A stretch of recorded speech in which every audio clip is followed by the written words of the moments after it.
skatinimas, tas puoselėjimas, tai turbūt kaip koks gėlynas, ar ne, nu, kad tu turi žiūrėti į tą saulę, tą gėlę pasukti ir palaistyti laiku, ir patrešti, ir tos žemės pabarstyti, ar spaudinti į tam tikrą žemę, nu, ir tiesiog paimk tą gėlę, pasodink belė kur belė kaip, kažkur pavėsi, jeigu jai reikia saulės, nu, tai nieko gero nebus, tai tas sveikatą vis tiek turim puoselėti.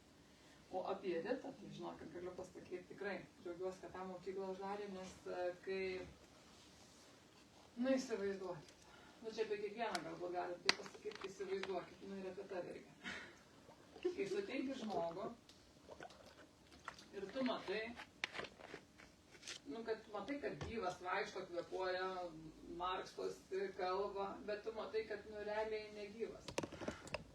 Nu, gyvas, bet negyvas.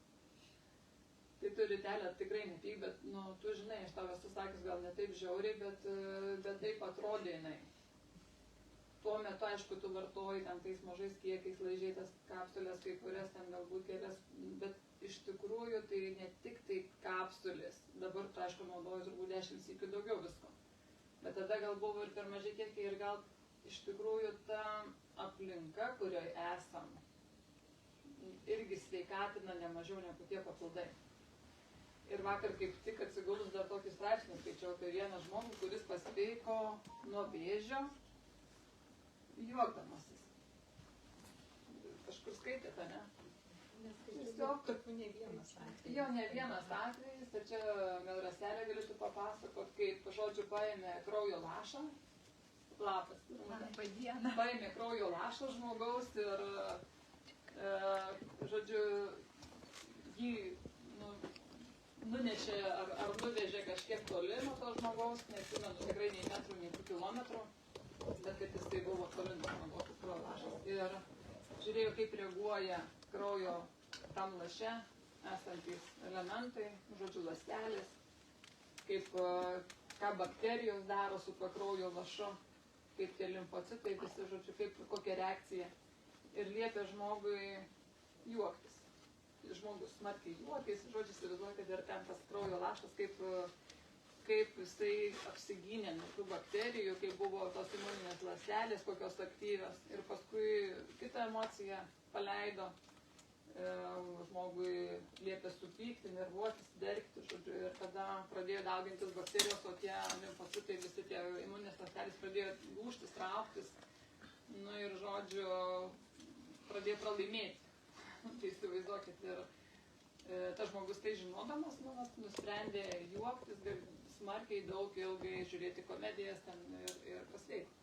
Nu, aišku, čia yra pasakėčia, čia yra kaip tos vadinamos, žinot, nepatikrinsi šito faktą, ar ne, kai mes važiuojam su gidais prie kokių ten istorinių vietų ir mums pasakoja, nu tai čia mes dabar to nepatikrinsim. Bet aš tikiu, kad aplinka ir mūsų ta savijauta tikrai gydo, nes pati tą jaučiu ant savęs, matau ant Ritos pasikeitusios, ant daugelį iš jūsų, matau, ką duoda ta aplinka. Tai kalbant apie šios dienos temą virusus, tai gal nuo to ir pradėkim, kad svarbiausia yra emocija. Tai sakau, Rita, mes šiandieną turim daug šypsotis ir Gitėlė sakė, virusai puola, tai jie tikrai puls mažiau, daug šypsomės. Tai gerai, specialiai užverčiau šitos lapus, kad neskaitytumės. Ir tiesiog nieko aš čia daug, žinokit, neparašiau. Galvoju, daugiausia pas mane galvoje yra, bet tas susirašymas tai yra kaip planas, kad nenusivažiuočiau iš šono. Šiandieną, kadangi mūsų yra tokia jauki aplinka, jaukus būrelis, tai mes čia kažkokių rimtų lekcijų tikrai aš jums nepravesiu. Jeigu norit rimtos lekcijos, rytoj į Kauną atvažiuokit, į BLC centrą, tai ten bus su skaidrėm, tai ten jau bus, nu žodžiu, kietos informacijos. Šiandien taip yra lengvai, neįsiterpia. Tai tema yra būtent, kas atsitinka, kai po viruso, kai virusas mūsų užpuola, ar ne, kodėl yra baisu tos komplikacijos, kas gali nutikti, ką tas virusas gali sukelti, ir paskui mes išgirsim dar patirtis, dabar galvoju, rytelė 2 ar 3 yra. 4 su tavo eglutė, prašysim ir tavo nesusiję. Jurgita. Jurgitos 2 patirtys. Ai, sakau, nes aš kiek atsimenu Jurgita ir aš. Taip. Ne? Gerai. Tai vat išgirsim, galėsim iš tikrųjų paskui dar pasilikti ir diskusijai laiko. Tai gerai, tai dabar klausimas, čia matosi jums, ar reikia pasukti tą lentą? Kaip geriau? Gerai? Ką padaro virusas? Tai Eglės žodžiais tai yra taip. Žodžiu, kad virusai tai yra kaip kokie gaisro sukėlėjai, kurie turi kišenį degtukų, įlenda į jūsų organizmą, įlenda į ląstelę ir, žodžiu, ten susikuria laužas, sudegina tą jūsų ląstelę, sudegina gleivines ir, įsivaizduokite dabar gaisrą, ne? Tiesiog gaisrą, nedaug dievė, namas kažkieno sudegė. Tai jeigu spėjo jį laiku užgesinti, tai galim sakyti, gal ten kažkokie tie padariniai bus tokie pataistomi, atitaistomi, dar netokie skaudus. Bet jeigu sudegė pilnai, tai kas liko? Liko pamatai. Pamatai liko, ar ne? Ir jeigu paliko tą visą namą sudegusi stovėti, tai kas bus? Pradės ten viskas pūti, kristi, augti krūmai, medžiai, žodžiu, aš tai pasakoju, kad taip įsivaizduotume, ką padaro virusas, ir paskui tiesiog yra padariniai, tai yra tas uždegimas prasidėjęs. Tai, bet jeigu taip jau biškai ne buities kalba, tai ką padaro virusai, tai perprogramuoja ląstelę, virusui pasidauginti reikia įlysti ją. Pavyzdžiui, bakterija gali daugintis ant paviršiaus, o virusas turi įlysti į ląstelę būtinai ir tada tenais jisai ką padaro? Perprogramuoja. Tiesiog pakeičia ląstelės programą, kad jinai pradėtų sintezuoti kitus baltymus ir būtent, kad tas virusas galėtų replikuotis, tai reiškia pasidauginti. Nes mūsų ląstelės viduje ten vyksta įvairius procesai ir būtent virusas pasuka savo palankę linkme ir kas atsitinka, ta ląstelė, jis tiesiog sutrinka jos funkciją. Ji pradeda funkcionuoti ne pagal taip, kaip turėtų ar ne, bet pagal tą viruso programą jinai tiesiog išjungia jos funkciją ir pradeda savo darbą daryti. Arba gali būti kiti variantai, pavyzdžiui, kad ląstelė tampa visiškai neveiksni, arba jau kritiniu atveju, tai jinai tiesiog žūsta, susprogusi ir tie virusai tada pasileidžia ir sulenda į kitas ląsteles. Įsivaizduokit. Tai reiškia, yra jau negrįžtami pakeitimai to ląstelė, jeigu jinai suardo.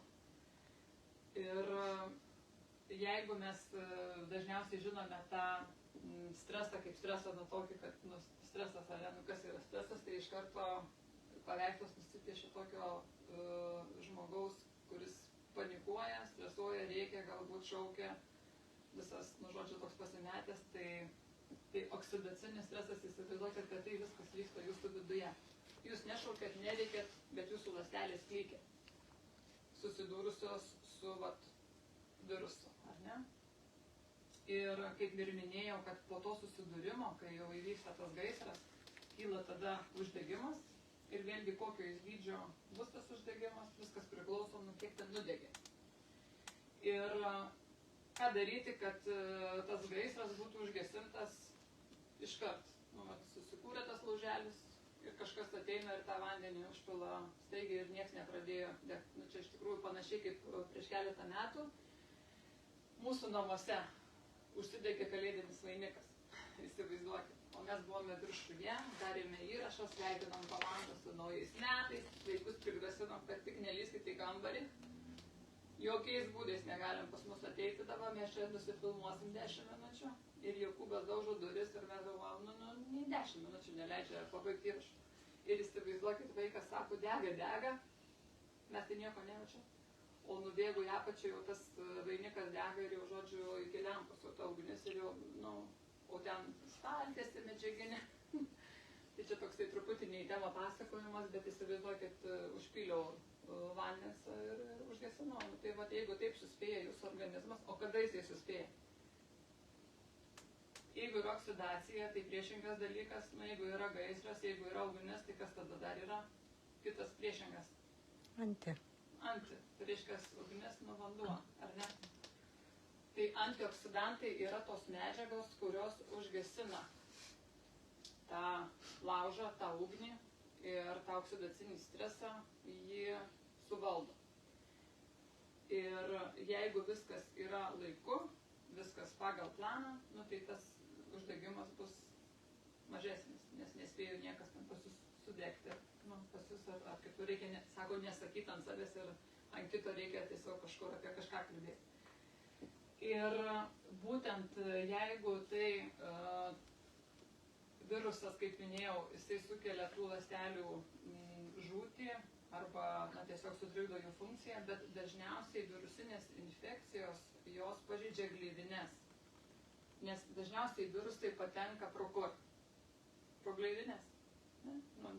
Pro odą, jeigu tai nepažeista, sunkiai patenka, bet pavyzdžiui, pro kvėpavimo takus, pro burną, pro akis, pro kitą galą, pro gleivinės. Žodžiu, kur yra gleivinės, ten virusui lengviausia yra patekti.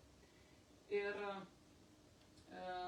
reiškia, jeigu mes turime gleivinės virškinamojo trakto, tai įsivaizduokit, jeigu jisai tas virusas lenda pro tas gleivinės ir jas pirmiausia tai ir pažeidžia tas gleivinės, nes reikia kuo daugiau gleivinių pažeisti, nes tada dar daugiau galėsi plisti. Tai jeigu pažeidžia virškinamojo trakto gleivinės, tai kas atsitinka? Reiškia, mūsų gleivinės pradeda nebefunkcionuoti. O ką jos daro gleivinės virškinamojo trakto? Skrandžio, pavyzdžiui, gleivinė. Gamina skrandžio rūgštį, ar ne? Gamina skrandžio fermentus, pepsinogeną, kuris vėliau į pepsiną, jau nežinom, iš praeitos paskaitos, reiškia, gali sutrikti virškinimas baltymų. Tada toliau leidžiantis sutrinka žarnyno virškinimo fermentų sintezė.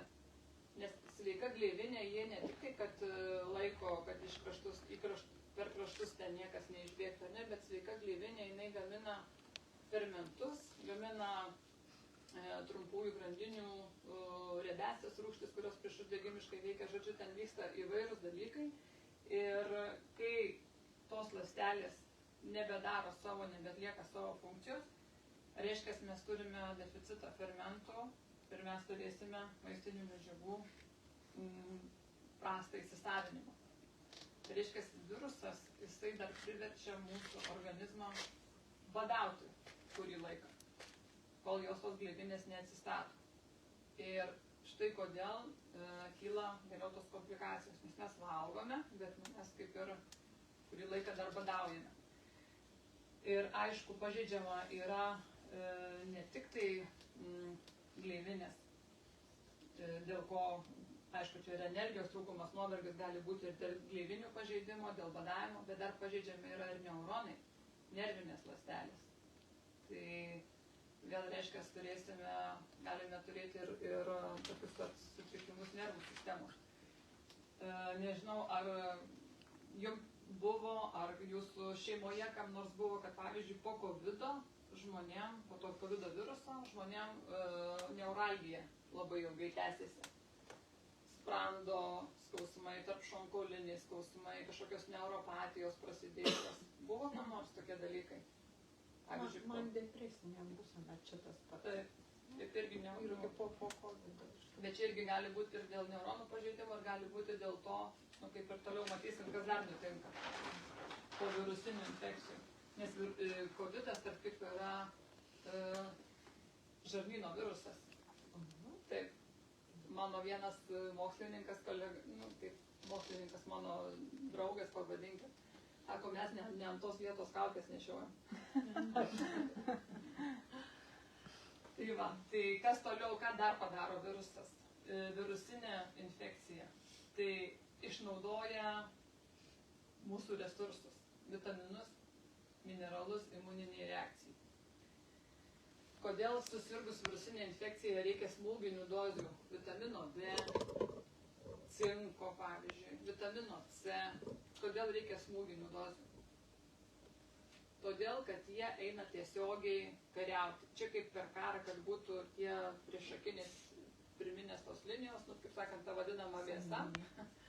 Tai C, D ir cinkas, jie eina pirmi kovoti, kautis su virusu ir jų resursai smarkiai krenta.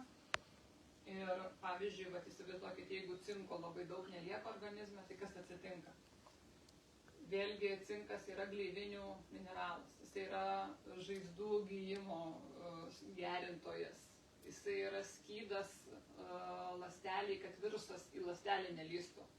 Nu, tiesiog jis tą sustiprina barjerą, kad ne taip lengvai neįlystų. Nu, tokį skydą super. Tai reiškia, jeigu mes prarandame tą cinką virusinės infekcijos metu, tai įsivaizduokit tada tą bakterinę infekciją prasidėjusi, jinai turi daugiau šansų išbujoti. Ir įsivaizduokit, pavyzdžiui, kodėl po virusinių infekcijų labai daugelis žmonių, kurie nieko nežinojo, kad jie apie tą helikobakterį, pavyzdžiui, kokį turėjo, jiem pradeda jisai bujoti. D vitaminas. D vitaminas jisai yra labai stiprus priešuždegiminis vitaminas. Kaip minėjau, jeigu yra oksidacinis stresas, kurį sukelia virusas, kuris degina viską, paskui yra uždegimas, tai vitaminas D eina jau tą uždegimą malšinti, tai jo daug susinaudoja. Ir jeigu kalbant apie dozes, pasakysiu, kad nepamirščiau. Tai pavyzdžiui, cinkas, tik jaučiat, kad jau pasigavot virusą, tai 10 kg kūno svorio 15 mg cinko turi būti. Ir kokias taip pat 5 dienas, tai tokia išlaikyti, paskui šiek tiek sumažinti, dar 5 dienas, o paskui jau galima pereiti prie optimalių dozių, ne prie profilaktinių, dar išlaikyti kurį laiką didesnės dozes.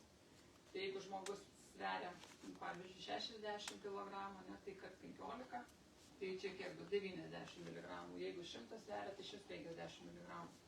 O D vitaminas, tai panašiai suaugusiam žmogui turėtų būti 10 000 dienai, parai. Ir cinkas irgi ten kalbėjau apie poros dozę. C vitaminas kažkur jau dozė prasidėtų suaugusiam nuo 2 gramų. Tai 2-3 gramai tokios smūginės dozės. Ir vėlgi tas būtent lėtinės tos komplikacijos prasideda po virusinės infekcijos dažniausiai žmogus pajaučia po kurio laiko, pavyzdžiui, po mėnesio, po 2. Nežinot, kai vėl tą naudosiu pavyzdį gaisro, kai sudega viskas, tai dar kurį laiką galbūt nepamatom, kas ten sudegė. Tik po kurio laiko jau paskui paaiškėjo, kas ten sudegė, jau apžiūrimat, ne tai tą gaisravietę. Tai kai žmonės kreipiasi konsultacijos dėl kažkokių sveikatos sutrikimų, aš labai dažnai, praktiškai visada paklausiu, ar buvo kažkoks oksidacinis stresas 2 mėnesiai, 3 mėnesiai, gal pusę metų iki tos ligos. Ir tada paaiškinu, kas tas oksidacinis stresas, sakau, pavyzdžiui, kažkoks virusinė infekcija, ar buvo kažkoks labai didžiulis pergyvenimas, išgyvenimas, kažkoks sukrėtimas, ar ne, kažkoks įvykis, kuris sukrėtė. Nes tiek įvykis, tiek virusas, jie sukelia tą patį oksidacinį stresą. Tai ar virusas užpuls, ar šuo užpuls, žodžiu, vis tiek organizmui tai bus tas pats oksidacinis stresas. Ir, žinokit, labai dažnai, žmonės atsako, taip buvo. Tai tos lėtinės komplikacijos, jos pasimato kaip kopos, kad pasimato, kiek nugriuvo, tai jau kai atslūgo audra. Kiti dalykai, ką dar reikėtų žinoti apie povirusinės komplikacijas, tai reiškia autoimuniniai procesai. Tai kai tos gleivinės yra pažeistos, kai jos yra suvarpytos, kaip sakau, tai kas atsitinka? Kas atsitinka, tai, žinot, skylių daug atsitinka. Toks vaizdas dabar prisiminiau tokį filmuką, kai iškiša iš kažkokio rūbo pirštus ir, žodžiu, suvarpytas visas. Tai tas mūsų gleivinė, mūsų žarnynas, virškinamasis traktas, jisai yra, turi tą sluoksnį, turi gaurelius, turi mikrogaurelius, turi gleivių sluoksnį. Ir virusinė infekcija visą tai pažeidžia. Sumažina gleivių sluoksnį, sumažina tų gleivių gamybą. Tuos gaurelius, tos mikrogaurelius, juos irgi, žodžiu, sunaikina. Priklausomai kokia infekcija, ne?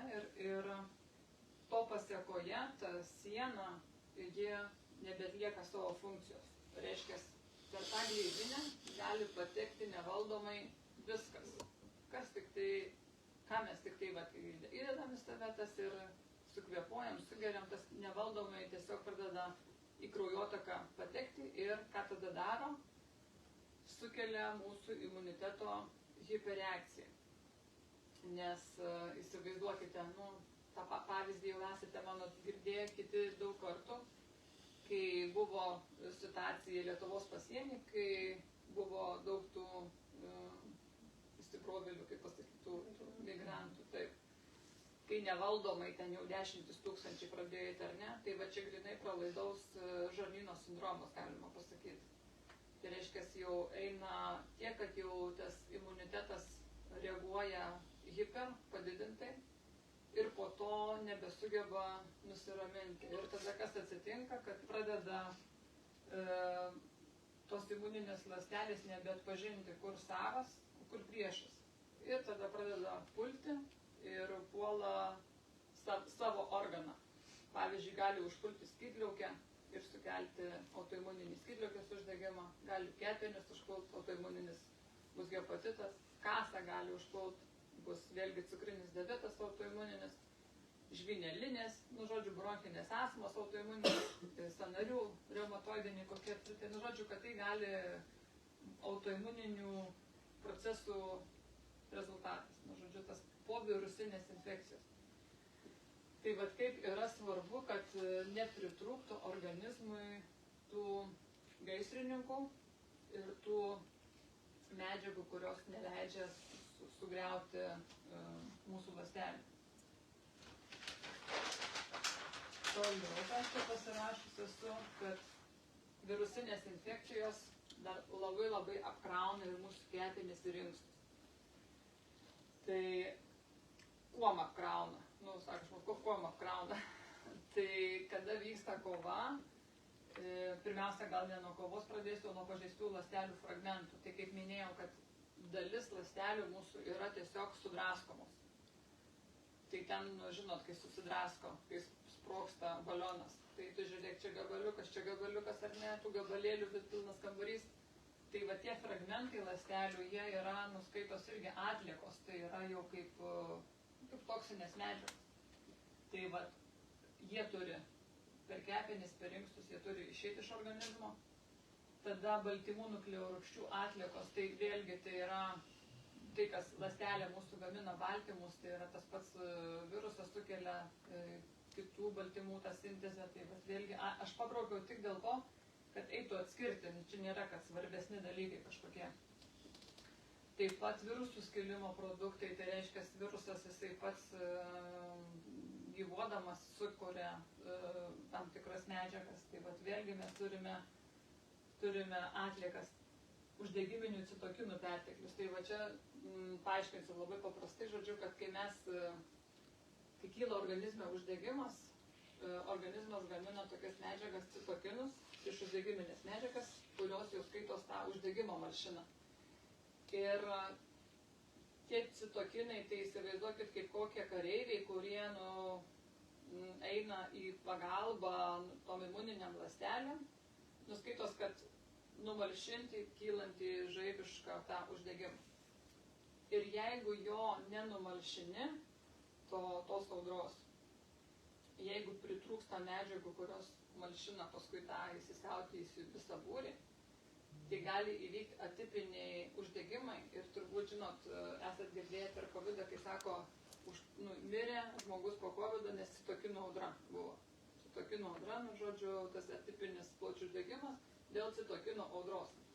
Tai vat reiškia, kad tie citokinai, tos uždegiminiai faktoriai, jų perteklius irgi turi būti pašalintas. Na, čia yra tokia normali organizmo detoksikacija. Ir įsivaizduokit, jeigu kepenys ir inkstai nesugeba to padaryti, nes pavyzdžiui, pritrūksta kažkokių resursų, tos pačios energijos, arba pavyzdžiui, yra kepenų fermentai sukilę, kepenys yra jau perkrautos, apriebėjusios, ar ne, ir tarkim, arba tulžis nenuteka, nes yra latakai užsikemšę, arba iš vis tulžies žmogus puslės neturi ir tada ta tulžies sekrecija sutrikusi ir tada nesitulžimi į žarnyną pasišalinti turi visi tie dalykai. Tai, ir jeigu nefunkcionuoja, tai lieka tie visi dalykai cirkuliuoti toliau mūsų organizme ir kelia uždegimą. Vaistų likučiai. Tai kada sergame, tai tikrai pageriam, ar ne, ir to paracetamolio, ir visokių teraflių, priteksų, ko tik nori, dar visokių kitokių. Tai vėlgi turi viskas išsivalyti. Kiti toksinai ir medžiagų apykaitos produktai, tai čia kas dar gali būti ir kas būna. Tai pavyzdžiui, per ligą labai išauga streso hormonų kiekis. Nes organizmui yra ne tik oksidacinis stresas, bet ir tiesioginis stresas. Ir tada antinkščiai daugiau mums pagamina streso hormonų. To pačio adrenalino ir to kortizolio, tai jie vėlgi visi tas perteklius turi detoksikuoti. Ir aišku, kada mes karščiuojam, vėlgi tada ta medžiagų apykaitos produktų daugiau tų yra visokių atsiradę organizme toksinų, kurios reikia šalinti. Ką norėjau pasakyti dar apie tos kepenis, ar ne, kad pavyzdžiui būna žmonėm visą gyvenimą buvo normalus cholesterolis, pavyzdžiui, persirgo virusinę infekciją ir prasidėjo cholesterolio augimas, MTL, pavyzdžiui, ar ne. Nors žmogus nei valgyti pradėjo kitaip, nei ką, bet tai tiesiog yra vėlgi kepenų pažeidimas, nes kepenys mūsų gamina MTL ir DTL. Tai jeigu mes pažeidžiam hepatocitus, tas kepenų ląsteles, irgi jos gali pradėti gaminti ne pagal planą. Žodžiu, susimakaluoja biškutį protelis, kaip žodžiu, liaudiškai tariant, ir gali pradėti netgi kilti cholesterolis, kuris paskui sukelia jau kardiovaskulinės ligas, žodžiu, tokie dalykai. Tai netgi konsultuojant žmogų, pavyzdžiui, ar nesako žmogus, nežinau, prieš metus, jau prieš metus pradėjo cholesterolis, ne iš dangaus kažkaip pradėjo augti. Ir aš tada užduodu klausimą, sakau, ar buvo kažkoks virusinis atvejis, susirgimas toks jau stipresnis. Ir pasirodo, taip, dar būna. Tai gerai, tarkim, žmogus jau pasveiko, ar ne, jau tą virusą nugalėjo ir jau kaip ir atrodo viskas gerai. Ir, kaip minėjau, praeina kiek laiko ir labą dieną. Žodžiu, tai viskas priklauso, ar ta komplikacija jinai atsitiks ar neatsitiks, viskas priklausys nuo to, kiek jūsų ta nualinta imuninė sistema. Kiek oksidacinis stresas, kiek išdegė to jūsų namo. Ar tai kažkur tas vienas stalas ar ne šiek tiek nudegė, ar visas antras aukštas. Lėtinis uždegimas vėl priklausys, kaip organizmui sekėsi susitvarkyti su uždegimu, kiek jame buvo prieš uždegiminių medžiagų. Ir dar viskas priklausys, kokia situacija žarnyne. Nuo mikrobiotos balanso. Nes kur gyvena mūsų imunitetas? Žarnyne. Tai dabar noriu tą progą papasakoti.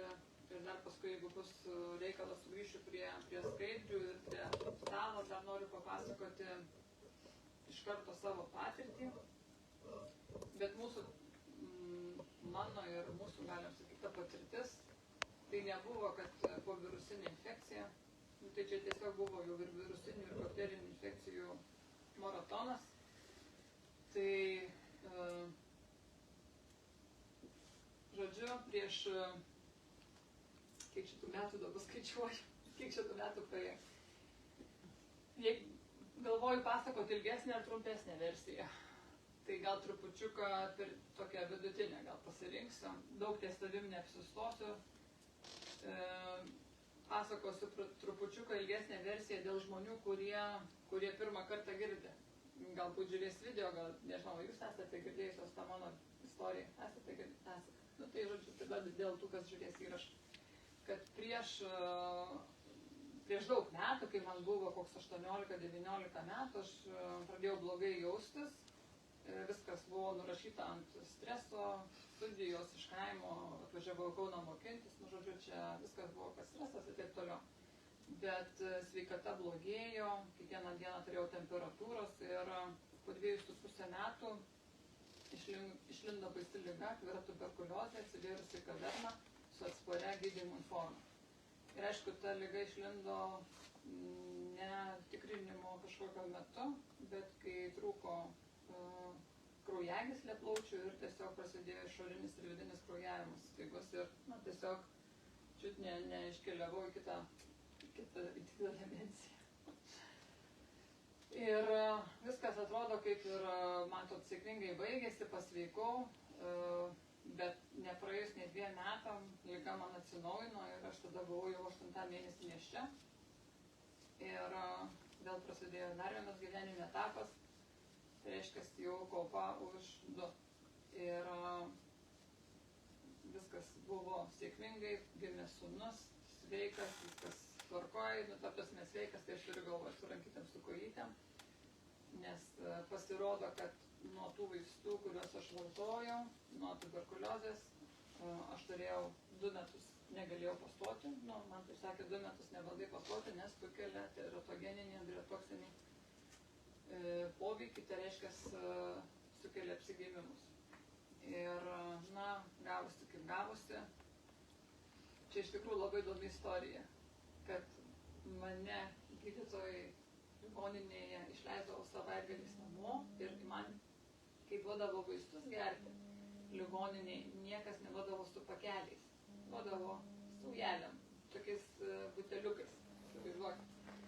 Ir aš nežinojau, aišku, man tos pavadinimus gal ir pasakė, bet tie vaistai buvo neregistruoti Lietuvoje, jie buvo vardiniai, nes aš turėjau tą atsparę gydymui formą ir aš neturėjau galimybių, tada dar nei to interneto normalaus nebuvo, aš neturėjau galimybių pasiskaityti informacinio lapelį. Ir įsivaizduokit, o ten buvo parašyta, kad jie pašalino kontraceptikų paveikimą. Tie vaistai. Ir niekas man jaunam žmogui nepasakė. Ir 100% apsigimimas buvo pranašautas, tai reiškia fizinis. Ir įsivaizduokit, kai sakau, gimė vaikas sveikas su rankytėm, su kojytėm, tai tie vaistai turėjo sukelti fizinį apsigimimą. Bet ačiū Dievui, viskas baigėsi laimingai.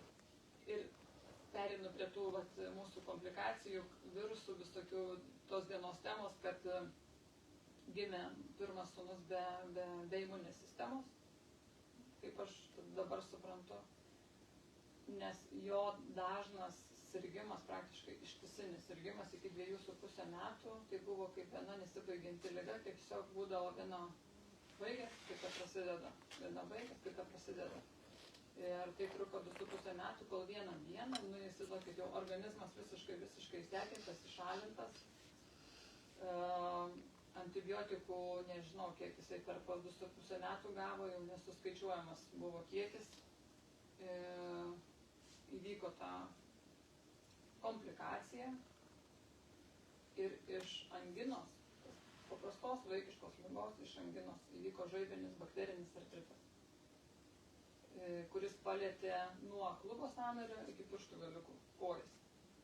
Ir žaibiškas, tai žinot, reiškia žaibiškas. Tai reiškia, valandų bėgiai viskas vyksta. Ir jam sustingo visi kojų sąnariai. Ir aišku, labiausiai gąsdino tai, kad bėgo laikas, dienos, savaitės ir niekas negerėjo. Tiesiog sustingo, vaikas pasidarė kaip medinis. Sustingimas dar vienas dalykas. Bet baisiausias dalykas tai buvo skausmai. Skausmai buvo tokie dideli, kad aš tiesiog po tiek metų, 20 metų ilgai praėjus, įsivaizduokit, bet aš tos skausmus dar dabar matau, tai skausmai, žinot, kai būna, kai taip skauda, kai atrodo jau neturi jėgų verkti. Tai čia moterim turbūt tik per gimdymą tai būna, ar ne? Tai vat, mano vaikutis 2 savaitės išgyveno tokį pragarą. Nu, aišku, mes kartu jį išgyvenom, bet tada man atrodė, kad nu jau pasaulio pabaiga atėjo. Ir vaistai nuo skausmo, tie visi nesteroidiniai vaistai nuo uždegimo ir skausmo, jie veikia tik tai trumpą laiką, 2 valandas, iki 3 valandų ir mes negalėdavom duoti jų, kas tas 2 valandas, turėdavom išlaukti bent 4 valandas, 5, nes vaikas svėrė, labai buvo mažo svorio, nu, tai tiesiog dozavom ne pagal amžių, bet pagal svorį. Ir sunku iš tikrųjų pasakoti, taip atrodo net užvilko tą kalbą, sulėtino, bet bent jau dabar galiu papasakoti ir vat, turbūt, norėjau sakyti, 1 kartą neverkiu, bet noriu pasakyti tai, žodžiu, kad viskas baigėsi gerai, bet mes tuo metu griebėmės šiaudo ir tas šiaudas yra ant šio stalo. Kai buvo paskirti dar vieni antibiotikai, per tas 2 savaitės tai jau buvo 3 ir kai nebuvo jokio rezultato, tada, žinot, aš jau galvoju, viską esame išbandę. Dar tuo metu nebuvome tik tai gėrę šlapimo, nu, žinot, tokį gydymo metodą, ar ne, dar kažkaip atsimenu, buvo tokia mintis šovus, aš šlapimą vaikui duoti, tik tai galvoju, kieno. Nu, kad jis būtų gydantis. Tai jau buvau pradėjusi ieškoti ir kažkokių tokių variantų, bet galvoju, kaip suduoti, nes jis jau net nevalgė nieko. Ir įsivaizduokit tada žmogus, kuris pusę metų beldėsi man į širdį ir į duris ir jau primiktinai, galim sakyti, maldavo, kad duočiau šitus maistinės medžiagas, šitus papildus savo vaikui, aš uždarydavau duris ir sakiau, kad nu, tiesiog viskas, kas geriausia, yra pas mane vaistiniai. Tai jeigu jų nėra vaistiniai, tai reiškia, čia jau jie yra, nežinau, kokio ten to lygio, bet jau ne aukščiausio, faktas. Tai aišku, dabar taip nebegalvoju ir pradėjau duoti 3 produktus, kurių man ir taip atrodė smarkiai per daug, bet mane įtikino, kad čia dar yra per mažai. Nematau omegos. Nėra? Nematau omegos, bet gal rytelę tu išgėrė, ne? Turiu po stalu. Po stalu, sakau, po keli dalykai po stalu. Tai va, omegos nėra, tai garlikas, karotenoidai ir omega. Iš visos tos gausos man siūlytų produktų pasirinkau tos 3, nes man kaip vaistininkai logiška atrodė, kad garlikas, svogūnai, česnakai, tai reiškia antibakterinis veikimas. Nu, tai reiškia jau bakterinis artritas ir antibakterinis preparatas, nu, kaip ir viskas čia sueina. Karotenoidus pasirinkau todėl, nes šitas produktas turėjo klinikinius tyrimus. O man tada vaistininkai su magistrų laipsniu, kaip aš sakiau, dabar tą laipsnį net pamirštu, bet tada tai buvau didelės vaistinės vedėja. Tai man tie klinikiniai tyrimai, tai žinokit, buvo nu, jau toks argumentas ir aš supratau, kad reiškia jau bandymai atlikti ant žmonių ir nu, mano vaikas nebus bandomasis triušis. Ir man pristatė, kad stiprina imunitetą, bet aš šiandieną galiu papasakoti daug daugiau apie šitą produktą, negu vien tik tai, kad stiprina imunitetą. Tai yra imunomoduliuojančios medžiagos, imunitetą balansuojančios medžiagos, tai yra gleivinių regeneracija, tai yra visų gleivinių atstatymas pažeistų, ar ne, nu, tai kas mums ir svarbu, tai yra antioksidantai, kurį tą oksidacinį stresą irgi reguliuoja ir uždegimus mažina, nu žodžiu. dabar jau informacijos yra be galo, be krašto daug, bet tada tai tiesiog man nugalėjo, kad čia klinikiniai tyrimai padaryti ir kad apie imunitetą kiek tyrimai yra, kad per kiek tų dienų dabar galvoju, nepamenu jau taip seniai skaičiau, bet man atrodo per 21, ar ne? Taip. 21. Taip. Jo.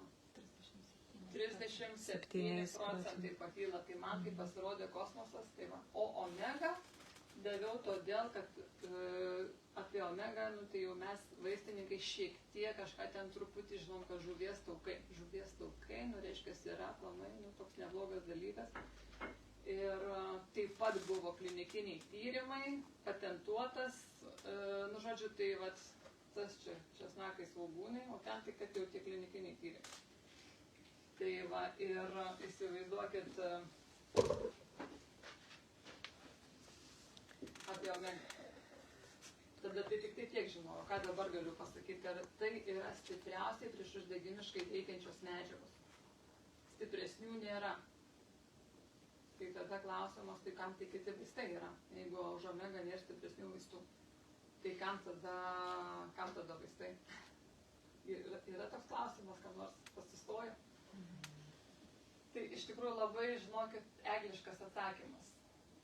Aš irgi tai galvoju, nu tai kaip tada suprasti. Jeigu iš visų uogų priešuždegimiškai stipriausiai veikia, pavyzdžiui, avietės, jeigu omega yra iš visų stipriausias priešuždegimiškas preparatas, tai kam tada tų vaistų ten 5 stalčiai pas mus? Tai viskas eina kalba apie dozę omega 3. Omega 3 priešuždegimiškai, kad veiktų stipriai terapiškai, reikia didelių dozių. Ir ta dozė jau prasideda stipri terapinė nuo 3 gramų. Saugusiam.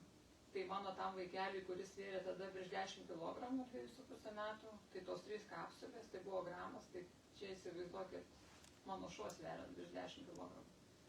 Tai jam tos 3 kapsulės, tai čia buvo turbūt kaip žmogui kokie 5 gramai, aš taip galvoju. Ir tas uždegimas buvo suvaldytas, bet dabar grįžtu prie to, kam tie vaistai. Tai omega 3, kad veikia priešuždegimiškai, tai čia jau faktas. Bet žuvies taukose ir omega 3 papilduose yra ne vien tik tai omega 3 rūgštis. Ten dar yra visokių dalykėlių, sunkiųjų metalų, toksinų, įvairių priemaišų. Ir jeigu tų produktų yra produkte, reiškia, tos medžiagos yra keliančios uždegimą. Tai įsivaizduokit, ar ne? Spaudžiam gazą ir tuo pačiu metu traukiam rankinį. Tai kažkaip ten pajudėsim gal į priekį. Tai aš taip sakau, jeigu omega veikia priešuždegimiškai, aš žengiu į priekį. Bet jeigu yra tenai sunkiųjų metalų ir toksinų, žingsnis atgal. Vėl išgeriu tą kapsulę, einu į priekį. Bet ten yra toksinų ir sunkiųjų metalų, einu atgal. Nu ir vaikštau taip visą dieną. Tai dabar galvoju, kiek aš čia kur neėjau dabar. Tai štai kodėl kitas iki produktas neduoda rezultato, nes jame yra priešuždegimiškų medžiagų veikiančių ir uždegimą keliančių medžiagų. Ir tada tu nenueini nieko. Tuo tarpu ta omega, gražinai rytelė, ne? Šita omega, ji neturi sudėtyje jokių sunkiųjų metalų, jokių toksinų, jokių priemaišų. Ir kompanija raštiškai tai gali patvirtinti. Man patvirtino raštu ir galiu prisipažinti, kad kiek esu prisiuntusi laiškų gamintojam, vaistinės preparatam, nė viena kompanija man tokio laiško neatsakė. Neatrašė kelios kompanijos, iš viso aplamai tik tai atrašė, nežinau, ir tėlė, tu gal tokį darėjai namų darbą. Nedarėjai, padaryk, tu vaistiniai dirbi. Tai iš tikrųjų apsisprendimas, galima sakyti, ženytis su šita kompanija, apsisprendimą, galiu prisipažinti, lėmė šitas preparatas.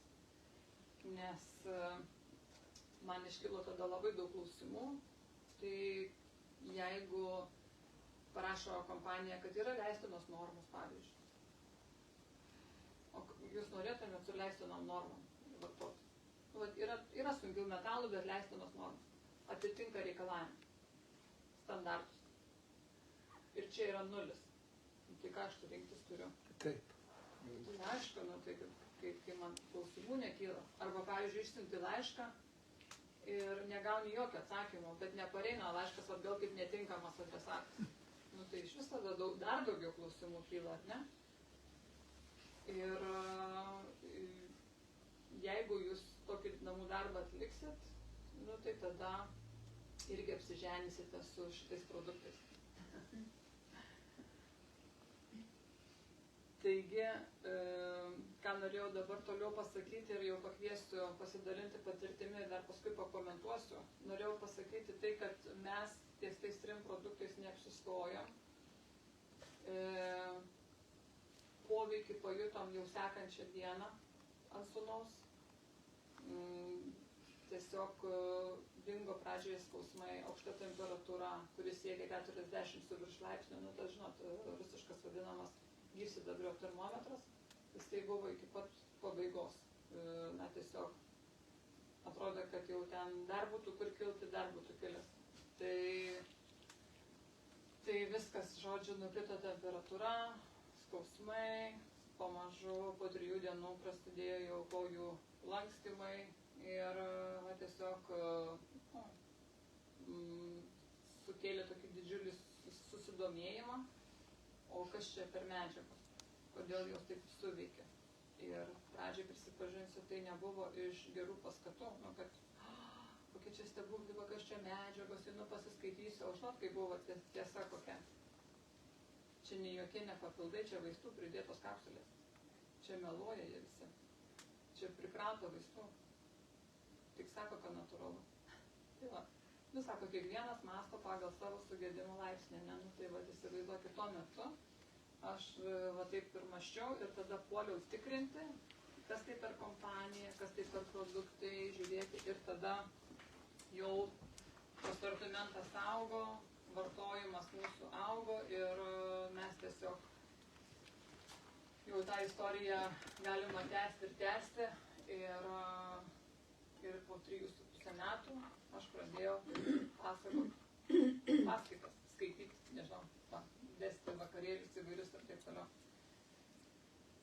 Ir kas labiausiai, labą vakarą, kas labiausiai šitoj veikloj veža,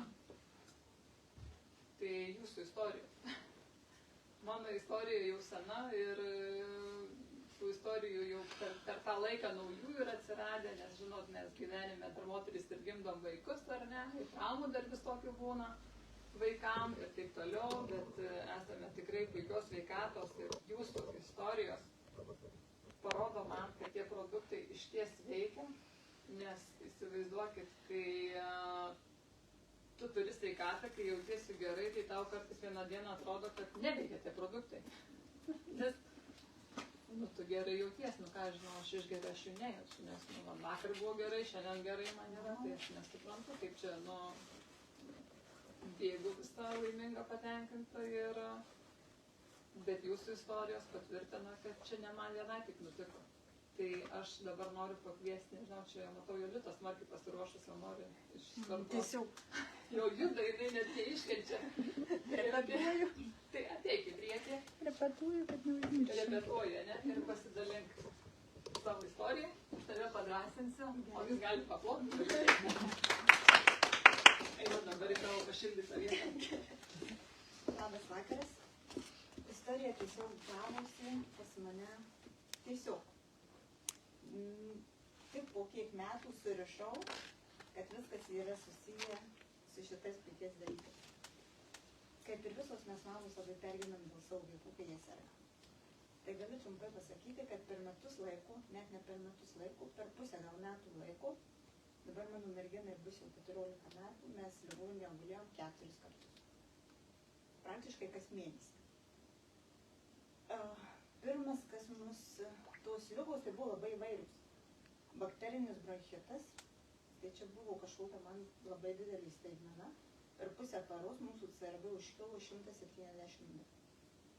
Gydytoja net išsigando, tai kada čia susirgo, kaip čia dabar vakare pasiėmiau iš darželio. Normą pasakysiu iki 5. Vakare paskambinau iš darželio, kad jinai sukarščiavo, gal galite pasiimti, nu tai vaistai, nekosi, nei labai čia slauguoja, tai gal peršalimas, pavasaris, ten visokie vaistai nuo temperatūros ir dar kažko. Ir ryte jinai man jau tokia vangi. Pusė paros praktiškai, dar net para nepraėjus. Aš kaip stovėjau, priėmimas per gatvę. Po pažašį mes atsidūrėm daktarį, jau buvau išsigandus vien nepamačius. Galvojau, kas sakys, kur jūs čia buvot, bet čia nebuvo tiesiog laiko, kada čia įsivažiuos, kažkas atsitiks. Tai labai įsigandau. Iš karto guldymas, lašaliniais greitai leidžiami antibiotikai. Praėjau kažkiek tai laiko, net neatsimenu, tiesiog sakiau, net dokumentus susirasiu. Buvo bakterinis bronchitas, tada paslėptas plaučių uždegimas, kuris nėra temperatūros, tiesiog kažkaip tai lykosim į kažką ir tiesiog sunku labai nustatyti. Nuvažiavam pas gydytoją, pasitikrim, dabar neatsimenu dėl ko. Kad trupučiuką kosėm, kad į darželį reikia sugrįžti su pažyma. Ir jinai paklauso plaučius, ten sako, jums plaučių uždegimas. Jinai nekosi praktiškai, jinai nekarščiuoja. Plaučių uždegimas. Lenkiam dar vieną pirštą. Vėl antibiotikai. Parvežė tėvukai gripą. Užsikreiptė ant gripu, tai čia 3 dienos, karštis jau lyg ir mažėja. Nežinau, dėl ko gydytojas skyrė antibiotikus, jau dabar neprisimenu, bet geriant antibiotikus, gulėm ligoninėje, stebėjimui, išleido mus namo, begeriant namie antibiotikus, mus vėl pradeda kilti karštis. Aš jau panikuoju, nes vėl karščiuojam su antibiotikais. Mes nuvažiuojam į ligoninę, leidžiami antibiotikai, čia viskas vyksta maždaug pusės metų bėgyje. Bronchitas. Kol jį išvalė, labai ilgai nepasidavė bronchai. Sugadinau labai stipriai žarnyną, jeigu įsivaizduojat, kai vaikas tuštinasi, man nukaušė. Tokia spalva. Tai dar vienas šokas mamai. Kas dar buvo? Tonzilitai 2 gal? Vienu žodžiu. Ligų poštai begalinį, ko pasiekoja pasiprašiau pas kažkur tai mus nusiųstų, nes vaikas negali taip sirgti. Tuos vitaminus tai mes geriam ir nuolat geriam, nes aš tai vaistinėje dirbu, aš žinau, kad vaikui reikia vitaminų. Ir bakterijų, ir visko reikia, bet mes sergam non-stop, aš jau net krepšelį buvau susidėjusi, kad kaip važiuojam gimdyti viską pasiruošę, tai aš jau susiruošus, kad jau jeigu važiuojam į ligoninę, tai mus guldys. Visas sąrašas, daiktai ir aš jau visada niekada nebegrįždavau. Visada mus guldo, mažiausiai savaitę. Ir to pasiekoja mums išsivystė, gal neišsivystė, nežinau, čia Agutė gal labiau pakomentuos, nustato mums bronchinę alerginę astmą. Pradedam gerti vaistus, tabletes, tenai specialias, taip mūsų ligos apmažėjo, viskas tvarko, aš labai laiminga, džiaugiuosi, mano vaikas kaip ir pasveiko. Tada ūmėja, nuo tablečių pereinam prie pypkių, jau pučiam. Vasara kaip ir remisija, galim nevartoti, bet stebėti. Ir nežinau, kaip čia pavadinti, krikšto mama Vaida. Turbūt padovanoju geriausią gyvenime dalyką mano dukrai. Vitaminų. Ir mes labai sąžiningai juos gėrėm. Nežinau, aš net nesigilinau, bet jeigu jinai dalį, vadinasi geriam. Pabaigėm vieną buteliuką, Vaida baigė. Sekantis ir po vasaros nevartojimų mūsų pypkių nuvažiuojam pas gydytoją profilaktiškai pasižiūrėti ir jinai sako, pasistebėkim, čia jūsų tie tyrimai yra neblogi, tai jai buvo kokį gal 8 metai, 7. Pasistebėkim, vaistų nevartojam. Praeina metai, mes vaistų nevartojam. Bronchinė alerginė astma, ūmios formos. Mes tuos vitaminus valgom, Vaida baigėsi, jinai vėl mum atveža. Tai va taip, po šiai dienai mūsų bronchinė alerginė astma laukia, kol mes nevartosim vaistų, turbūt ne vaistų, aš papildomai atsiprašau. Ir aišku, jau vartojam nebe šitus. Mes jau užaugom, mes jau vartojam kitas visai dozes, visai kitus, perėjom į suaugusiųjų. Aktyvų sportuoja, šoka, ko neturėtų būti. Ir gydytoja kiekvieną kartą klausia, koks jūsų fizinis aktyvumas nuvažiavęs, mums sako labai didelis, jūsų šokit trampolkė 5 minutes. Taip, tai čia nieko, sako, niekas. Ir jinai netiki klausia vaikų, ar tu tikrai gerai jautiesi? Taip, to ir treniruotės ėjau, pavyzdžiui, pernai. Tai kiekvieną dieną po 2 mažiausiai valandas buvo fizinis aktyvumas. Tai jeigu yra bronchinė alerginė astma, jinai būtų seniai padusus ir sakytų, mama, aš nebevalioju. Tai sakau, sušaukit trampolkę 5 minutės, jūs suprasit, kad ta bronchinė alerginė astma mūsų kažkur laukia galbūt, bet mes jai nepasiduosim. Tada jau išėjo, atsibodo laukia. Tai va šiai dienai esam tikrai sveikus ir aš esu labai laiminga, kad atsidūriau čia. Ir visiems aplinkui labiausiai tai Vaidai. Linkėjimą Vaidai, palauk, aš turiu klausimą.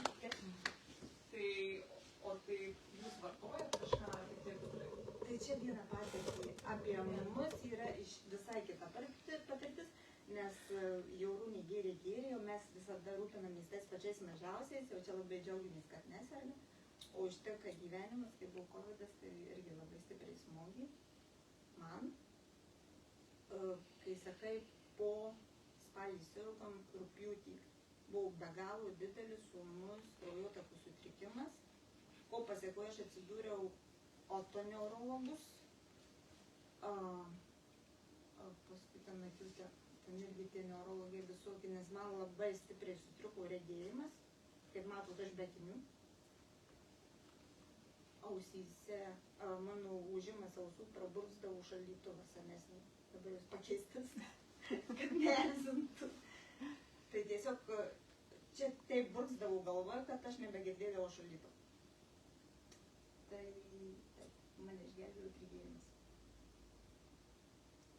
Ir paskui, aišku, viskas pasipylė, kaip išgau su sakė, jau ne vienais, jau krūvom, saujom, ir kibreiliais, ir kašeliam, kaip dabar mes obuolius renkam. Tai ačiū labai tau, Jolitėlė, ačiū, kad tu dalinės. Tai yra labai svarbu dalintis, nes aš, kad ir jau kiek kartų esu girdėjus, bet šiandieną tikrai išgirdau dar naujų dalykų tavo patirtyje ir iškart pradėjau galvoti apie tą žmogų, apie tą pradėjau galvoti žmogų. Ir čia, žinokit, ir yra,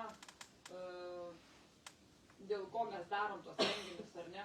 Tik, kad susirinkom, paplepėjom, va čia 100 kartų tą patį per tą patį išklausėm, bet ne dėl to, o dėl to, kad girdėdami iš karto galvojame, kam galėčiau perduoti. Nes jeigu išgirdote, pagalvojate apie tą žmogų, bet tai ką jis taip apie mane čia pagalvojo, ai nesakysiu, taigi čia ne mano problema, tegu pats iš kažkur susižino. Tai jeigu taip galvosit, tai žinokit, karmos taškų daug neteksit. O kalbant apie tavo patirtį, apie tą po covidinę, ar ne, tą visą, kaip sakai, ir akys, ir ausys sugedo, pradėjo burksti, tai iš tikrųjų, žiūrėkit, kaip sakiau, virusas labai pažeidžia gleivines. Tai ne vien tik tos gleivinės, ne vien tik tai yra, kaip aš minėjau, virškinamasis traktas daugiau, ar ne, man kažkaip daugiau per kur patenka. Bet kraujagyslių vidinis sluoksnis, tai irgi yra gleivinės. Ir labiausiai pažeidžiamos yra tos pačios smulkiausios kraujagyslės. Tai būna akys, inkstai, smegenys, ten, kur jos pačios tai smulkiausia kraujotaka. Tai smulkiausios kraujagyslės ir ta kraujotaka labiausiai nukenčia. Ir iš tikrųjų, kas yra tregėrimas, kai sakai, kad tave išgelbėjo, tai yra kas? Tai yra polifenolių bomba. O polifenoliai tai yra, kas ta bomba? Tai yra antioksidantų bomba. Tai yra gaisrininkų pati geriausia pamaina. Tai yra priešuždegimiškai veikiančios medžiagos. Kraujagyslių sienelės priešuždegimiškai veikiančios. Ir, na, tiesiog, ypatingai jeigu yra galvos kraujagyslius, kažkokia problema, kraujotakos sutrikimas, tai jau reikia nesižaisti su kažkokiam silpnom dozėm, bet jau reikia nuo tų bombų pradėti jėgti, nereikia laukti, tai noris atsigerti. Dar trumpai pridursiu, tarp kitą, po trigėrimo pradėjau gerti išklausiusi patirtį. kažkokio pažymis, sakau. seno žmogaus buvo įdėta patirtis, pasako, aš nežinau, ten kažkur žiūrėjau, prijungta prie tų grupių, kažką žiūrėjau, verčiau, o galvoju, lyginai tas pats. Tai va, ką ir sakau, kad reikia mums kalbėti, dalintis ir va, nebuvai paskaitoj gyvai, bet išgirdai filmuotą medžiagą. Kažkas šiandieną ar kitą dieną klausysis tavęs ir išgirs ir bus dar išgelbėtas vienas laimingas žmogus. O aš tai galiu pasakyti ne į temą, ne apie virusus ir ne apie bakterijas, kad su šitu produktu esu padėjus žmonėms atsistatyti po insulto. Vienai moteriai padėjome išvengti insulto, tiesiog jau prasidėjo veido sukimas, kraujotakos sutrikimas ir jinai išgėrė per kelias valandas tą visą butelį išgėrė ir buvo sustabdytas insultas. Tai gerai. Dukra rašo bakalaurą šalia tą pasistatė. Va. Nes aš ne vienos, žinokit, paskaitos nesu paruošus per N metų be šito gėrimo. Tai bet tu pasakoji, aš jai liepiau, bet sakiau, Eglutei labai gerai sekasi, tai sakau, į tau padėsiu.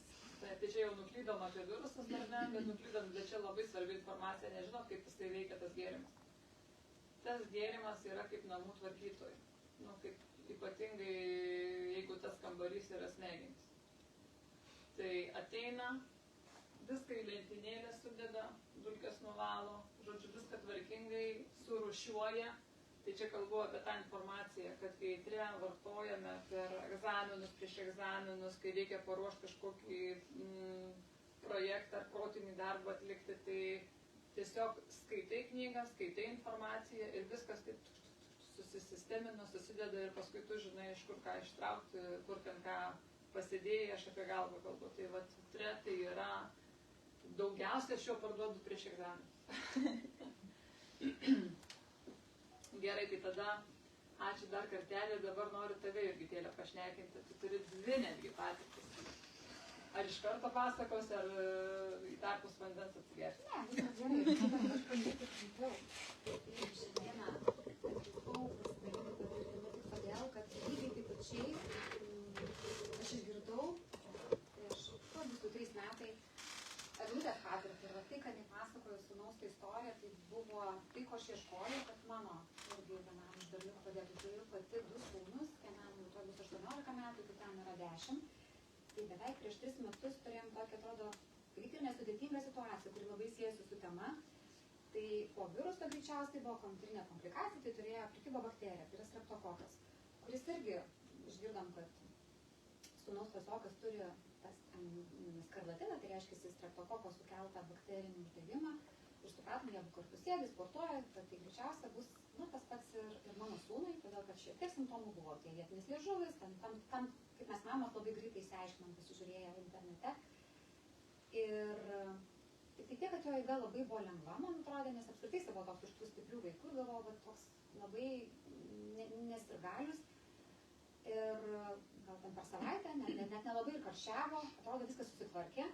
Tačiau tas labai gražus parašymas, ar tikrai, nes pastebėjom, kad po savaitės laiko jam, kaip aš dabar suprantu, ir taip aišku, kad buvo lėtinis uždegimas, nes streptokokas nukeliavo į muštuosius audinius ir apsigyveno visur ir sąnariukuose, ir tonzilėse, ir adenoiduose. Ir vaikas pradėjo nuolat turėti temperatūros. Tai va, kaip tu nuolat turi temperatūros, tai imuninė sistema yra tikrai minuse, pradėjo kibti viskas, kas įmanoma. Kas įmanoma, tiesiog kolektyvuose, tuo metu jis buvo pirmokas, tai nešė viską, ką galima parnešti.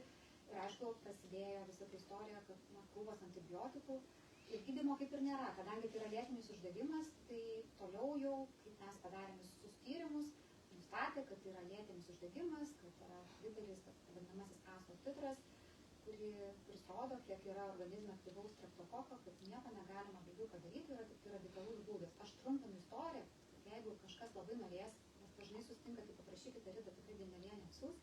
Tas, kas ir girdi įrašą, tai lygiai taip pačiai drąsiai kreipkitės, pasidalins mano labai išsame istorija, ką mes darėm, ką veikiam ir taip toliau. O jeigu trumpinti, tai visą tai užtruko 3 mėnesius mūsų tos paieškos, aš bandžiau, aišku, ir kitų kompanijų produktus. Vaistinę aš niekada jau netikėjau, nes esu ta, kur visą laiką ieškau geriausio produkto savo šeimai. Tai rezultatų nebuvo. Išbandėm, kad Eglė, jeigu minėjo, kad bandė vos ne kažkada net ir tuos pačius radikaliausius gydymus, vos ne iki šlapimo, tai mes bandėm homopatijas ir visą kitą. Vis tiek rezultatas artėm nuo to, kad buvo paskirta operacija. Tai tiesiog irgi tą vieną vakarą, beieškodama internete informacijos, sveikatos keliu, Ritos grupę pamačiau ir pradėjau žiūrėti įrašus. Ir buvo Eglės pasidalintas, vėlgi kažkoks buvo tirčių vakaras, Eglė dalinosi savo istoriją.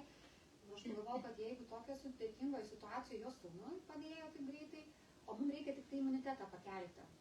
Tai lygiai taip pačiai ir aš labai greitai, aš taip vadinu žaibo greičiu, tą patį vakarą gavau pagalbą, susisiekėm ir buvo tikrai dideli kiekiai, man atrodė siubingai kiekiai, Eglė padėjo susistatyti tą planelį vadinamąjį, tai pradėjom duoti sūnui ir tikrai per savaitę laiko pamatėm, kad pirmiausia dingo temperatūra, tai akivaizdžiai pradėjo valgyti, nes jam skaudėjo į sąnariukus lygiai taip pačiai jau, toks paliegęs jis buvo, tai pradėjo pats prašyti valgyti, žiūrint, kad jis atgyja, vaikas guvus. Aš sakiau, kad Eglė, bet atsimenu, parašiau, pasakęs, atrodo veikia. Tai bet aš dar pati kaip ir, tokį dar dvejonių turėjau. Bet tada aš labai jau, tai man tas vakaras buvo, kai tikrai veikia, tai buvo visiškai pilnai, aš pasinėriau, ieškojau informacijos, kuo platesnės apie šitą kompanijos produktus. Ir supratau, kad reikia ne tik tai mažam vaikui, bet aš turiu ir didelį sūnų, kuriam yra bronkinė astma. Kaip ir Jolitos mergaitė, ir mes su ją keliavom irgi turbūt nuo kokių 5 metų. Tai kas turi astmatikus vaikus žino, kad jų tikrai yra nelengvas kelias, todėl kad jeigu prikimba virusas, tai jeigu paprastai sveikesni vaikai turi stipresnį imunitetą, tai jie serga, sakykime, savaitę. Tai šitie vaikai, jie pirmiausia sloguoja, labai karščiuoja ilgai, tada antrą savaitę jas bandai atpumpuoti, kitaip nepavadinsiu, dėl kosulių. Tai eina sunkusis arsenalas, tai yra ir ventolinai, ir gliksotidai pridedami, tai yra hormoniniai vaistai, sakykime, jūs tokių tikrai rimti vaistai. Tai pas mus visą laiką buvo pypkės ir tie netgi dažnai ir ligoninės, todėl kad labai sunkiai suvaldydavom temperatūrą. Aš taip galvoju, tai jeigu mažylis mano jau taip stipriai, čia aišku, čia ne iš karto buvo. Aišku, kad po 2 savaičių mes padarėm tyrimus tam mažajam ir tikrai ta sėkmės istorija man toks pabudimas, kad aš turiu ir tam didžiajam duoti. Ir tai tikrai buvo, negaliu tiksliai pasakyti, irgi praėjo 2 metai, bet minimum 6 per dieną, kiekvieną dieną sąžininkai šalia visų kitų produktų. Ta, ką aš suprantu, kad reikia duoti ir normalu, nes ląstelės badavo, jau tiek iš tų greitai per tas kelias savaitės paskaitų supratau. Ir vaikas, kuris turi krūvą alergijų, nes jam yra jos nustatytos nuo kūdikystės praktiškai, tai yra ir maistui, ir įpėtamiesiems, tai ką mes pastebėjom po to metų laiko, kad jisai pirmiausia, tai šienlygės visos tokios dingo, mes negalėdavo pjauti žolės, tai žiūrim, kad jisai pjauna tą žolę, tiesiog pjauna ir nereikia nei lašiukų, nei kažkokių tai įsipurština zoneksų į nosį, kad atpalaiduotų. Tada daržų, kas turi, kada žydi daržai, tiesiog jie negali išeiti tokie, nes jie visur skraido to žiedadulkės, jiems akys ašaroja, šniurkščia tą nosį, viskas išburksta. Žiūrim, kad ir tie daržai taip nekankina stipriai. Ir tada dar ką pastebėjau, kad apskritai, jeigu susiduria su virusu, jų tikrai neišvengia, nes jie lanko mokyklas, yra aktyvūs, sportuoja, tai tiesiog serga labai labai lengvai. Tai jeigu buvo iš tų minėto mano 2 savaičių, jeigu grįžti prie didžiojo sūnaus, tai dabar jis serga 3 dienas, sakykime, daugiausiai ir tikrai gali keliauti. Aš kaip mama kartais jiems lietu pabūti ilgiau namuose, tiesiog kad visiškai atsistatytų, nes suprantu, kad tiesiog sakau, tu ten ir išsveikiu, ten tas 2 dienos nieko pasaulio nepakeis. Tai, žinot, jau ir kaip vaikams duodi, tada ir pats jau pradedi vartoti, galvoju, aš lygiai taip pačiai turiu, man atrodo, ir to, ir ano, ir ten ir žarnynas, ir kankindavo refliuksas. Tai jeigu taip trumpinti visą istoriją, viskas prasidėjo nuo mažojo, baigiam tai, kad mes esame visa šeima dabar tame. Negalėčiau vieną produktą išskirti, todėl kad jų reikia praktiškai visų, gal tik sakyčiau, kuriuo žiūrėti metų laiku. Jeigu vasarą valgom daugiau, ką Eglė minėjo, jeigu suvalgom daugiau vaisių, uogų ir daržovių, tai galima kažkurio ir nepaimti. Bet be omegos mes iš viso nė dienos, man atrodo, čia yra tokia būtina kiekvienam iš mūsų. Ir dar Eglė gal turbūt turės klausimų, jeigu aš labai taip viską supasakojau greitai. Bet tavo istorija, kokie įkvepianti, aš noriu labai tave apkabinti ir papuotą, aišku.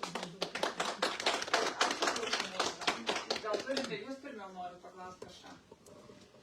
Dar tada aš pridėsiu, jeigu dar nežinau, ar sekantį kartą atvažiuosiu iš akius, kaip greitai. Istorijos jau buvo? Tai buvo mano 2 istorijos, bet aš noriu pasakyti, kad aš labai didžiuoju, todėl, kad jeigu mes būtumėm, kas nors man būtų pasiūlę ir taip iš rankos pavedę anksčiau, aš tiek būčiau sutaupiusi savo sveikatą, šeimos, nes mes atsisakydavom daug dalykų, neišvažiuodavom, neišskrisdavom, nes bijodavom, išskristi vasario mėnesį, nežinom, kad didysis gali būti, bet kada ten su tais priepuoliais, kad mes 2 savaitės neturėsim ramybės. Tai šiandien, tiesiog ta pati vaistų lentyna, kurią aš turėjau didžiulę, man sakydavo vyro tėtis, tikrai nemeluoju, gal net ir girdėjęs, sakydavo, gal vaistininkė, nes tiesiog atsidaro virtuvėje pas mus didelė didžiulė ir tai tikrai, nuoji, sirupų, ko tik nori.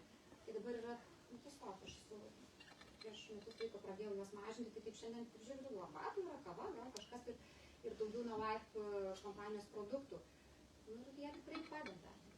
Tai va tas, aš žiūriuosi, kad tiek, kad kodėl nebuvo anksčiau? Aš sakyčiau, kodėl nebuvo anksčiau? Tai būtų tiesiog lengvesnis gyvenimas. Galbūt mano didysis ir labai norėjo plaukti, negalėjo, nes tiesiog dėl tų nuolatinių bronchitų tiesiog negalėjo būti tuo sportininku. O beje, šiuo metu jis yra maratonininkas. Tai kas žino, ką tik sako Jolita, tai asmatikai seniau nedubėgdavo aplinkų stadioną. Tai parisibėgti maratonas. Ačiū labai ir Gėlė, bet jeigu turėtų klausimų, gal labai tai aš dar noriu pasakyti apie tą alerginę, apie tą astmą. Tai įsivaizduokit, vėl grįžtu prie tų gleivinių. Jeigu ta gleivinė, jeigu ta gleivinė yra, įsivaizduokit, netlieka savo funkcijos, tos ląstelės, jos turi kokią funkciją atlikti, yra pasieniečiai dar, ar ne? Tai reiškia, nepraleisti alergenų, sulaikyti alergeną, kad neerzintų be reikalo imuninės sistemos. Įleisti tik tai tą objektą atpažintą savą, kuris nesukels kažkokio chaoso. O kai gleivinė pažeista, kai jinai yra pralaidi, kai nefunkcionuoja tos gleivinės ląstelės, tai eina ne tik toksinai per žarnyną, bet eina alergenai ir per akis, ir per kvėpavimo takus viršutinius. Ir tada kyla visi šitie alerginiai kvėpavimo takų sutrikimai. Ir apie būtent, kas liečia astmas, tai turiu be galo daug patirties. Bet noriu pasakyti, padėkoti tau, Virgita, iš tikrųjų, kai kreipiasi į mane žmogus kitasik su daug kažkokių problemų ir jos yra kitasik atrodytų tokios, didelės arba dar tokios, su kuriuom aš nesu susidūrus. Tai man atrodo, kad vis dar tas įsijungia mediko, tas medicininių žinių, tas įsijungia kažkoks, kad tai yra neįmanoma, kad pagal jokius vadovėlius, pagal jokius ten išmoktus dalykus, tai yra tikrai taip negali nutikti ir tikrai kitas tik aš, kai kitą kartą galvoju, geriau jau nežinočiau tiek, nes kai daug žinai medicininių terminų, visokių dalykų ir kai mano mama gydytoja, tai reiškia, aš nuo vaikystės augusi esu tarptų visų ligų, vaistų ir taip toliau, tų visų istorijų, tai man atrodo, kad taip net negali, net čia niekas negali net suveikti, nes yra tiesiog per silpni dalykai. Ir būtent ne tik tavo asmeninė patirtis su tais produktais, aš žinau tą ilgą versiją, bet ir tavo vienos pažįstamos tėčio patirtis, kai įsivaizduokit, kad tas žmonės labiau tiki šitais produktais negu aš. Atsiunčia vakare nuotrauką, praktiškai su nupuvusia koja, kaulai šitie du šviečia, tiesiog atidaryta ta koja, šviečia kaulai ir gyva žaizda. Ir klausė, kokius papildus gerti, kad, viskas ten sugytų.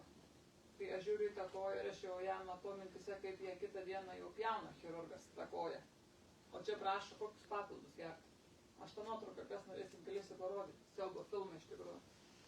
Ir įsivaizduokit, ir sakau, čia nepadės. Sakau, čia nepadės. Žmonės, suprantu, Papildai daug ką gali. Ne-life turiu galvoj papildai, ar ne? Aš kalbu apie ne-life maistinės medžiagas. Bet sakau, nu čia tai jau nebeperžengim tų ribų, nu ta prasme sveiko proto yra ribos dar, ne? Nu tai yra dalykai, kada jau tikrai, jeigu ranka nupjauta, nu tu ger, ką tu nori, nei netauks. Bet vienoje knygoje skaičiau, kad vienas žmogus to nežinojo ir jisai tikėjo, kad atauks ir ataugo. Čia vėl pasakė, čia neina patikrinti šitų faktų. Ir ką jūs galvojat? Ir to žmogaus dukra buvo tokia atkakli, kad vis tiek manęs išprašė to receptėlio, kur buvome išgelbėję vienam žmogui koją su didžiulė rože. Nu ir aš galvoju, na jeigu žmogus nori, kaip mano mama gydytoja visada sako vieną dalyką, niekada dukra iš žmogaus netimk vilties. Niekada nepasakyk, kad jau viskas. Niekada negalime atimti žmogaus vieno dalyko, tai vilties. Tai aš galvoju, nu bet jau čia tikrai neetiška, nu tai kaip aš galvoju. Kaip aš tam žmogui turiu viltį pasakyti, ne, nu jo, gal yra šansų, kai aš netikiu jokiais šansais, nulis minusas. Na, bet ačiū Dievui yra žmonių, kurie labiau tiki, nežinau, ar tavim, ar kuo ten patikėjo, ar tą nuotrauką iš to kito žmogaus. Ir jie pradėjo vartoti tos produktus. Aišku, viskas ten greit buvo sudėliota, tą patį vakarą, ar ne, nuvežta. Ir ką jūs galvojat? Nu, ir viskas gerai. Nenupjauta ta koja, sudyjusi, viskas gerai. Ir aš sakau, kas norėsi, galėsi parodyti, tai yra kažkoks stebuklas, kitaip nepavadins. Tai va, tai kartais žmonės labiau tiki negu aš. Ir kitas dabar galvoju dalykas, ką tikrai turiu pasakyti, nes dabar žiūrovam, gyvai sėdintėm ir žiūrintėm video, dabar tikrai iškilo vienas klausimas. Tai kodėl nėra jų vaistiniai? Kaip ir kitas sako, nu aš vaistinė jau seniai nebetikiu, tai kaip ir netikiu vaistinė, nu tai aš ten dirbu. Dar aš ten dirbu. Tai kodėl tų produktų nėra vaistinėje? Nu, tai išbandžius sakai buvai, ar ne? Tai galiu pasakyti, kodėl nėra vaistinėje. Labai paprasta žemiška priežastis. Tai čia yra tinklinio marketingo produktas ir tinklinio marketingo produktai, jie parduodami yra tiesioginės prekybos, tiesioginės rinkodaros būdu. Žodžiu, labai paprasta priežastis, kodėl toksai kelias.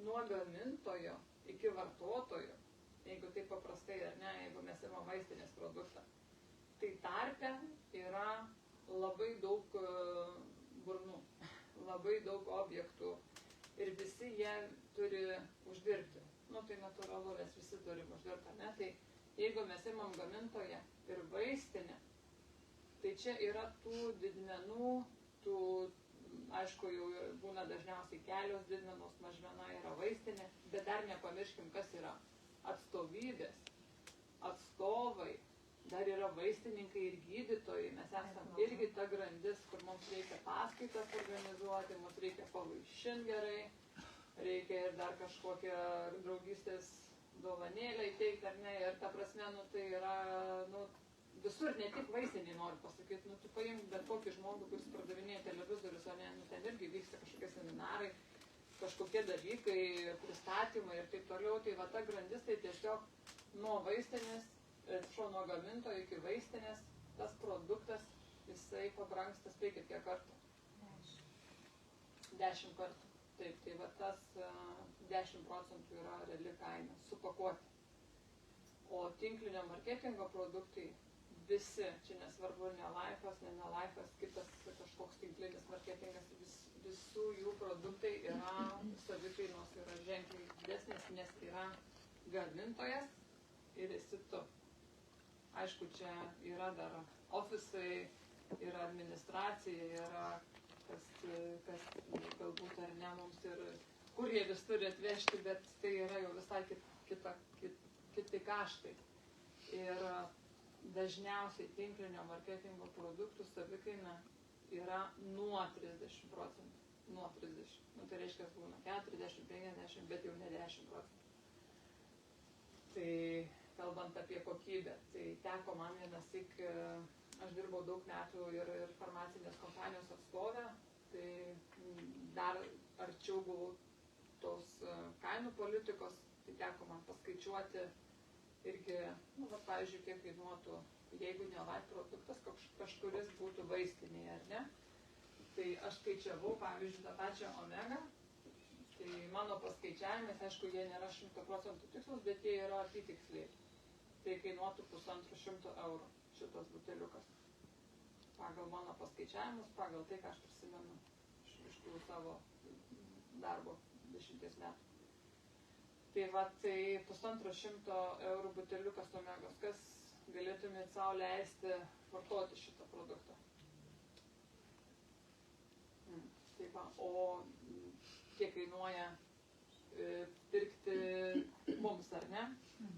Tai jeigu jo yra kaina 46 eurai, tai reiškia mažmeninė, o jeigu tampi nariu ir esi perki didmeninę kainą, tai tada kažkas 37 ar 38 eurai.